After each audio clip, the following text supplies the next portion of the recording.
The Mackenzie Country, renowned for its blue lakes, vast tussock land and snow-capped mountains. I think, the Mackenzie's an iconic place. It's a special inland basin.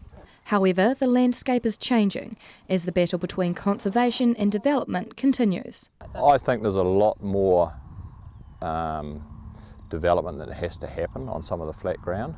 Simon Williamson is the owner of Glenbrook Station. He's been here for 10 years. A decade of change he puts down to irrigation. It's made a huge difference to all this country. This flat that we're on now was 540 hectares that really was wasteland. They didn't use it at all. They used it for a holding paddock for a week at shearing time, and now producing 500 hectares of irrigated crops. He believes without irrigation, farms such as these aren't sustainable.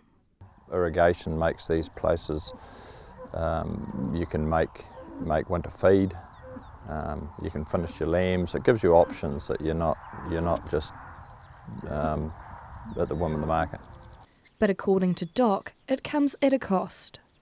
Oh, it's been devastating to the dryland ecosystems. It's devastating. The department is wary of proposals to develop more Mackenzie land. These ones that people dismiss as wastelands, this is where these things are. These really important ecosystems.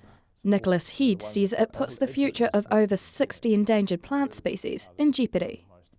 Species that are on these sites that are proposed for this sort of development, it means complete loss. They won't survive, they'll go. It's destruction of their habitat.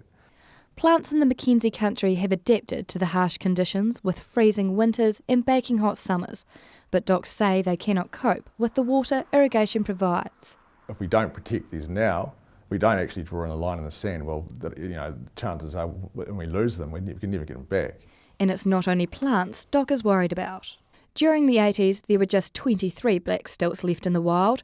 While numbers have now increased to over 100, docs say they're not out of the woods just yet. Some are in the region of 140 to 160 birds in the wild.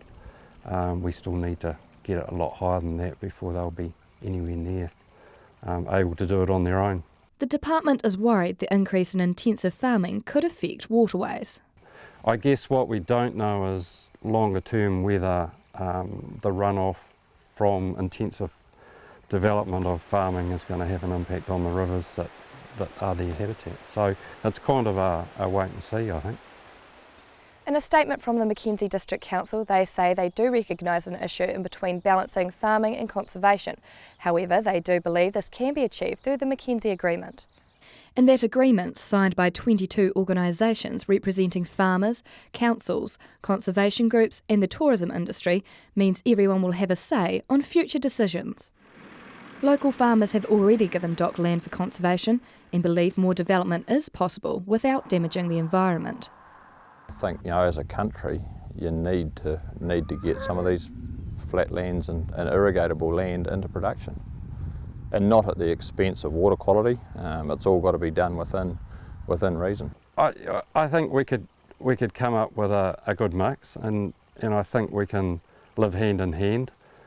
DOC is confident they can work with local farmers and families, but their concern is big corporates moving in focused on making a profit. Olivia Sanders, Metro News.